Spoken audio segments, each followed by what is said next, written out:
Hey guys, Multifarious Fisherman here. It's 7 Fish. We're in the office. This is McKenna. She's a friend of 7 Fish. She and her dad drive this dragster. Her dad is driving this pass. You might be wondering why I showed you a video of a race car. There's a reason for it. Under 8-second quarter mile, that's fast. You know what else is fast?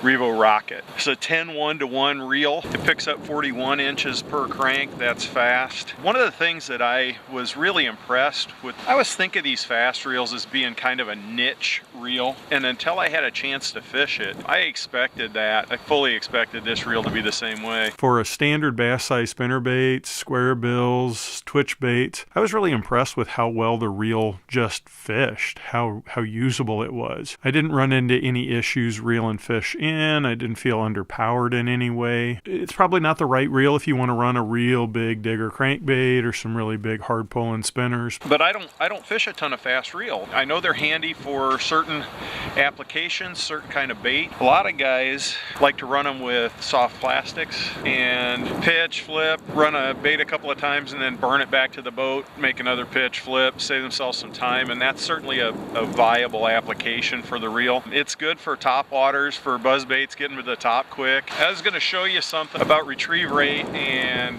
line reel capacity, and I will probably do that indoors because it is plenty cold out here and the wind's blowing pretty hard, so I don't even know if I'm getting any audio right now. One of the things that I think people don't generally consider when they're looking to have a high retrieve rate reel is line diameter, and it's very important. Spool capacity and line diameter will determine a lot in terms of how that reel actually functions. The quoted 41-inch line pickup is accurate for a reel that is completely full. I had this one slightly below completely full, measured 40 inches of line pickup with it at the level of fill that I had initially filled the reel. I did fill it completely full just to check, and it was 41 inches. When I pulled out an amount of line that would be appropriate for a very long cast, the reel picked up 33 inches. I did that by marking a line at the front of the reel, reeling one full turn of the crank, and then just measuring the distance. I upped that line to a size that you wouldn't use in this particular reel, but I just wanted to make the effect more dramatic. Certainly, there are guys that will run frogging reels with 40-pound test or 50-pound test or 65-pound braid, and they are running a reel that they think picks line up pretty quickly. What I did was I took that same reel with 65-pound braid in it and measured it when it's full. I got 41 inches and measured it when it was at the length of a very long cast, which is very nearly empty with 65-pound test, and I ran 21 inches. So you get a significant fall off in line speed. I'm just trying to point out that if you want